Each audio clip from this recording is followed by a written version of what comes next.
they can be made to run good. And uh-oh.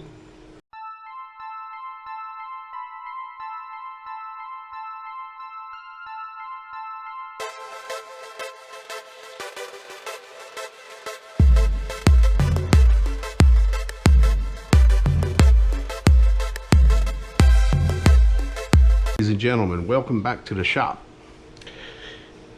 What we see before us is light alloy wheels with big tires. We see a light alloy frame, which I'll be polishing to a chrome finish. And here we have lots of parts. We have a new carburetor. It's all the stuff that was aftermarket. This is the original stuff that came in the kit, and the beating heart of our motorized bicycle right here. We're going to put a degree wheel on it. We are going to change this, but right now, and I'm not going to lie to none of y'all, I already took the head off and the cylinder off, and I'm going to show you what I found. But by the way, before I go any farther,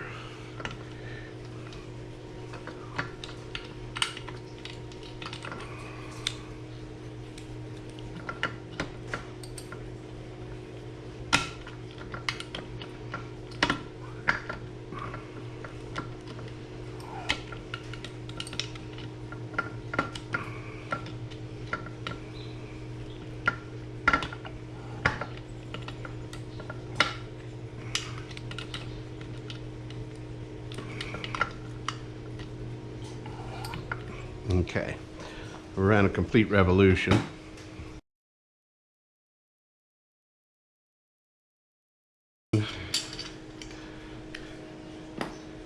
These are made very cheaply, there's no doubt. They're made just to run, that's all. Not to run good. They can be made to run good. And uh-oh, look at there. So now this one did have the gasket on it. It doesn't have a base gasket on it.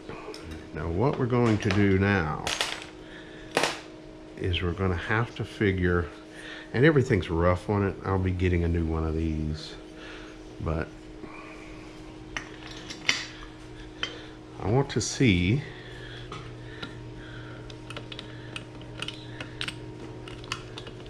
without the gasket.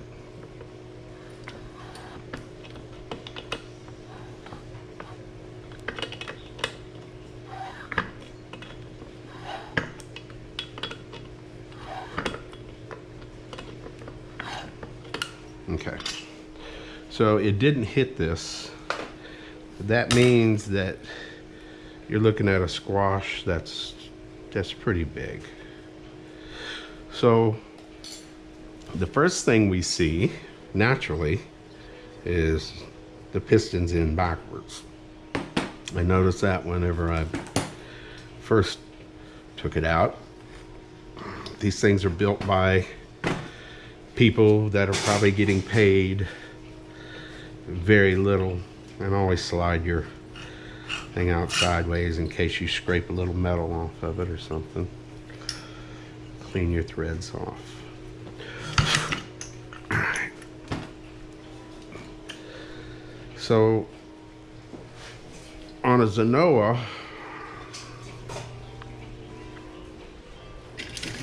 motor like we used to build for the RC boats,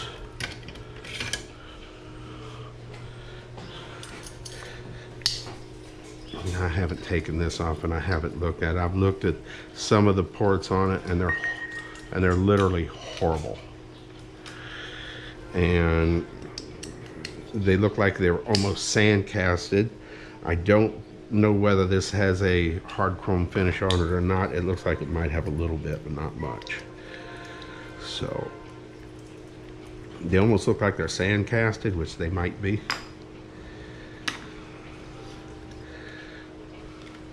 Yeah, that's That's bad, and that one there is extremely bad. But we'll be getting into this thing. I've already peeled most of this gasket off. Let's go ahead and get the rest of it right now. Clean this up.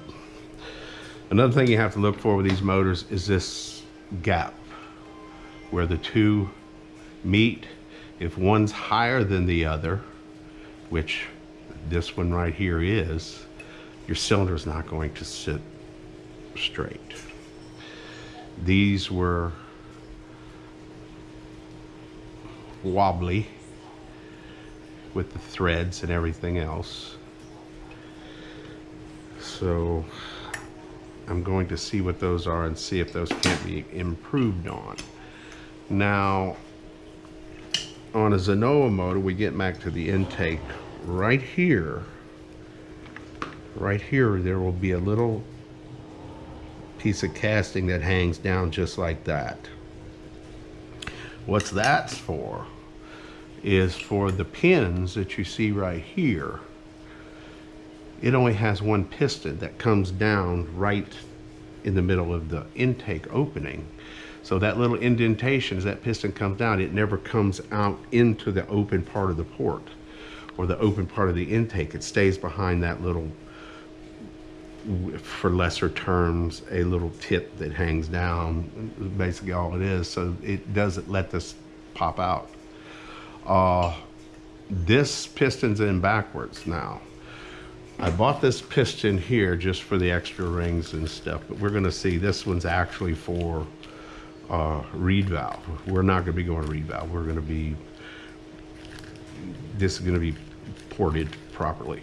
We're going to do the timing, the port timing for the intake, the exhaust, and the transfer. I talked to somebody about doing an eyebrow cut. I've got room to do it in here if I've got the thickness, which I've got some thickness, not a whole bunch.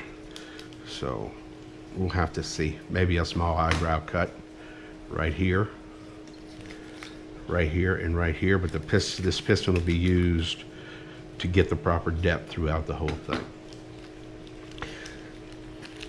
But what happens is, and the pins should always be, just like on a Zenoa and just like all of them, the pins should always be to, let me get this out of here, to the intake, never to the exhaust. Now this is the intake side. There's that pointing that way. And here's your pins. There's one right there. And there should be one right here. So there's your pins. That's where you squeeze them in to get your piston down there. This won't be used for anything other than I've got extra clips, which I think one just fell down there, and an extra wrist pin. So right off the bat, the piston's in backwards. But these things are built by people that are paid poorly. Nonetheless, the painting job's pretty shoddy.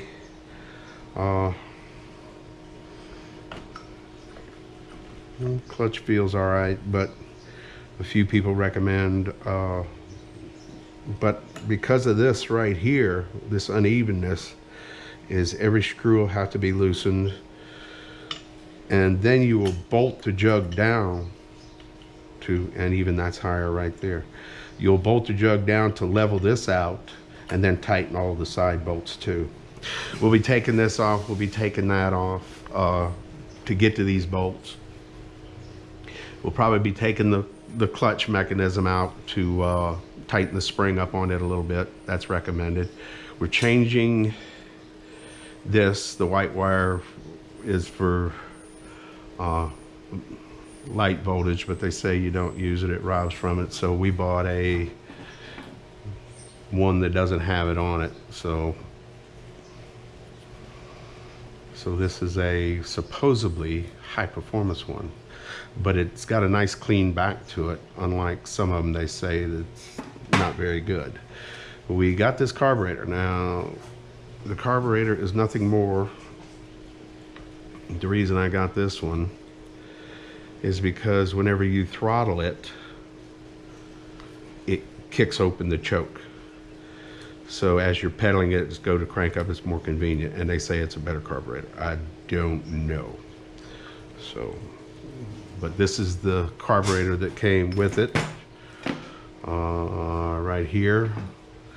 And you have to flip the choke up. It doesn't flip itself up. It does have a priming button on it. I noticed that this one does not have, but it's got an internal filter right here, so, but we'll see. The ignition came with this spark plug opposed to the spark plug that came with this one.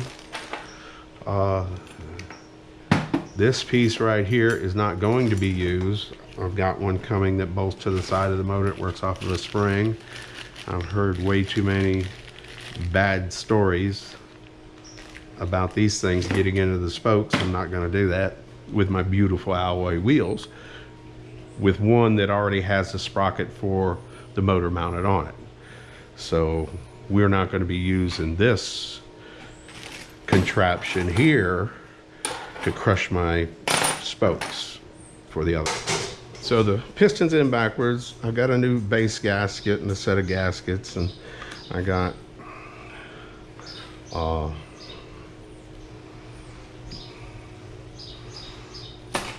more head gaskets there. You see that ridge back there? Just for one thing, just that ridge. And we're going to be cleaning all that up, and you can see it. It's like really bad castings right there. Now, and it's not going to be hard to get stuff like this out.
And there you go, a little buffing up and stuff, and this stuff will clean up pretty good.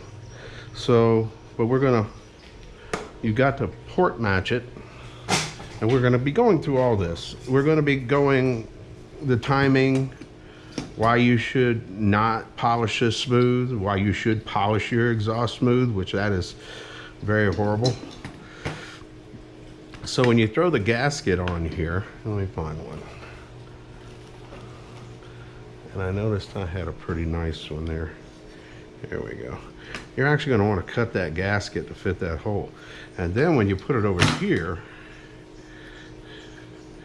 you know, you're going to want to match this to that. Put your bolts in it, lock it down, and then polish that. And then you're going to put it on here, lock it down, and you're going to transfer this to this, and then that way it won't be no gasket sitting in there, because I could feel a large edged gasket all the way around. So you don't want none of that. All this stuff, we're going to be doing the timing. We're going to mount this here, and we're going to top dead center will be 0, and we will have the jug on it without the head. We'll have it locked down. But first off, I've got to get this unevenness done here first. I'll be polishing the frame. You don't need to see anybody polish any frame, I'm sure. Then we'll put the sacrificial piston in with no rings on it. And we will check the timing.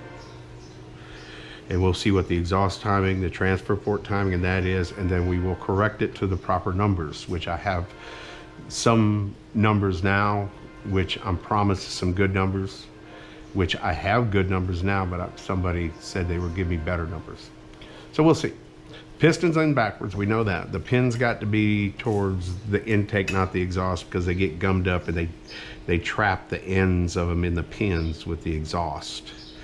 So as this thing goes to the exhaust, the gas will swirl back this way from the transfer ports because they're angled that way. It'll go back this way and force the spent gas, air and gas out. The expansion chamber will come in. We're going to do some math on that. Helps pull the first cone because sound travels faster than this gas. It pulls fresh charge out. When it hits the other cone, then the same effect, it pushes it back, and as this comes up closed and closes the top of the exhaust port, the expansion chamber is forcing gas in there all the time. So they basically act like a supercharger or a turbocharger for a two-stroke.